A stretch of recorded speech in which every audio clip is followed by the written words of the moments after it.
Hello guys and welcome to a new video. This one will be about the Power Guardian build for War vs World.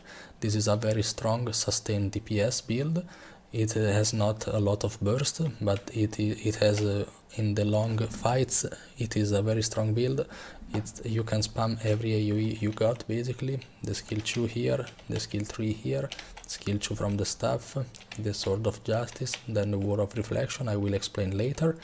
And then you can also have your heal here, which makes you very survivable. You will block every attack during this heal, except the unblockable ones. You also have a stability, which is also a break stun, which is a stand your ground. Here on the F3 we have another stability and break stun AoE for your allies. You have the renewed focus, which you can use, so you refresh your virtues. You have the skill 3. So let's get into it. The build is right here. We take the radiance trait line for the critical chance trait mostly, and also for some damage modifiers on these ones. And also here we have the virtue skill 1 is renewed when we kill a foe. So meaning we can spam this skill, the F1, when a foe dies it will reset, so we can spam it and spam also this trait here. It's 10% damage. It doesn't stack, but it will renew. Here we have this trait, which is 7% more damage when Aegis is up on us, and also 7% more damage when we are above 90% health. Here we have Indomitable Courage, which is the stunbreak and stability on the F3. This trait here, the Inspiring Virtue, will give us a flat 10% damage when we use our virtues, so remember to use your virtues very properly to maximize the efficiency of this build, of this trait. And also don't forget, when you see some downed on your enemy, among your enemies Zerg, you should use the F1, because probably another enemy is going to die now and you will get the F1 refreshed. Then here we run Zeal because it's the best choice, because of basically this one, symbolic power, 30% more damage from the symbols. This trait right here makes the whole build viable. Wall of Reflection is a very strong tool. You should use it in the choke points. Let's say the enemy are coming from here, you use this and you reflect every damage they do. Also don't forget to not put the Wall of Reflection in your bubbles or in your enemy's bubble, otherwise it won't reflect anything. So always use it properly, please, because it is a very strong source of damage for you. Also on the gears, you can run basically whole Marauder. You don't need the expansions for this. I think you can buy Marauder, some exotic Marauders from some reward track maybe for War vs World. I'm not very informed, but it's very cheap. Even if so, you can run the Scholar Rune. And then on the Scepter I run the Frenzy Sigil.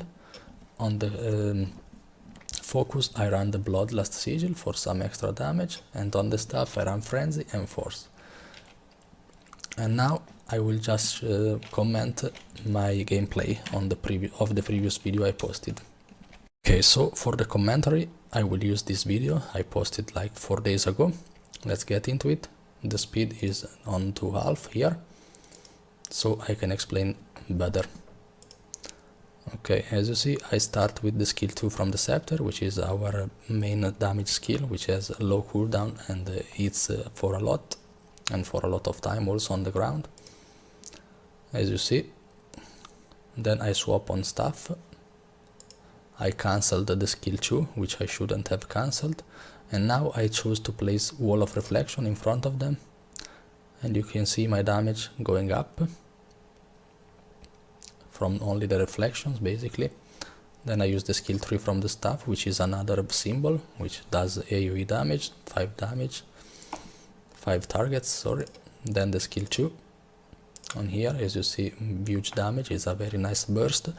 I suggest you always use the skill 2 and then the skill 3, because while the skill 2 will cast on the enemy, the skill 3 will hit, because it will have an instant attack on the skill 3. So if you use the skill 2 and then the skill 3, you will have a big burst on the enemy, like from the skill 2, which takes like a second to cast, and the skill 3 is almost instantly.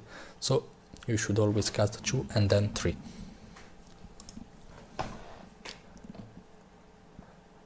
The skill F2 also removes some conditions and also gives some heals, so don't forget to use it. Here I use shelter because the enemy is running on me, so I have so many blocks here. Saved my life. And then I go renewed focus because I have nothing left and I choose to go behind the enemy. Very risky move. And then from here I have the skill 2 again on the staff. I cast it on the enemies. Skill 3, Sword of Justice is your filler also. You can use it, very strong skill, which hits up to 5 targets and for multiple hits. It's a very strong damage skill, but it's not very easy to land because it's very slow. But still, use it. It's one of your best skills. And then another skill 3. It's not very hard to explain this build because you basically spam your skills almost all the time when you have them up. Here the skill 2 from the scepter. Then as you see how many AoEs I placed. The skill 4 from the focus is a single target strong skill, which takes a bit of time to do damage, but you should use it. And the skill 5 on the focus is additional 3 blocks on you, so it can save your life definitely. Then here another wall of reflection. As you saw, it's a choke point, so the enemy can only attack from here. If they want to reach me, they have to attack here, and if I place a wall of reflection there, they will have everything reflected, as you see from the damage, which is boosted a lot from the wall of reflection, like 50k in 2 seconds. Okay, I say we go to another fight. This fight is almost over, so let's go right here.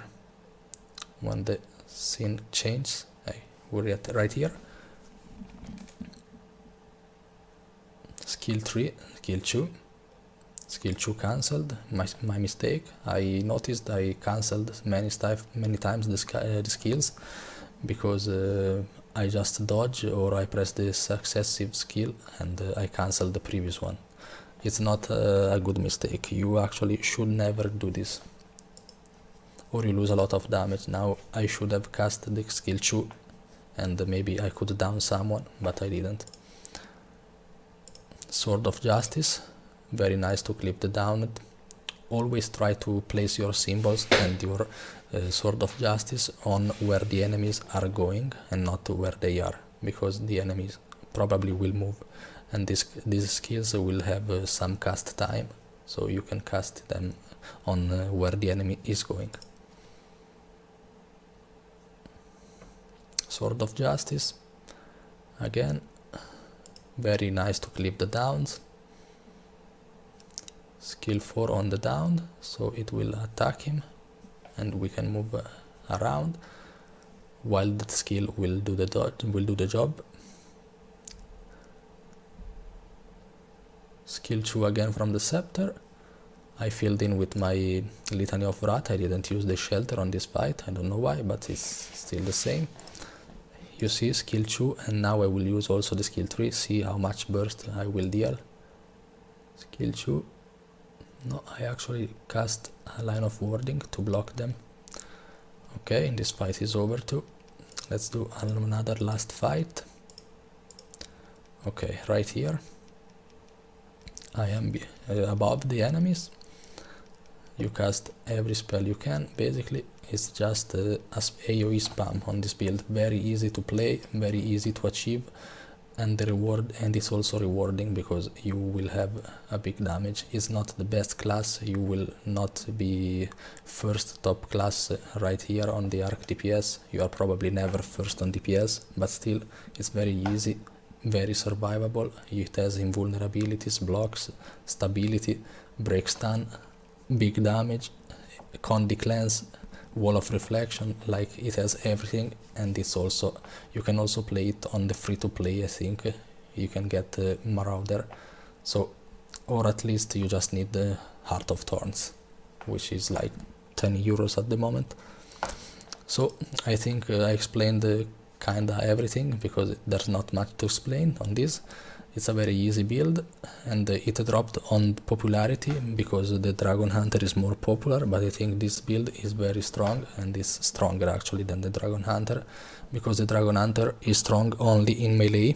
From ranged is not very strong, except the longbow 5, which is a very OP skill, but for the rest dragonhunter is much worse on the ranged, and on melee the traps can be dodged, and I think dragonhunter is overrated.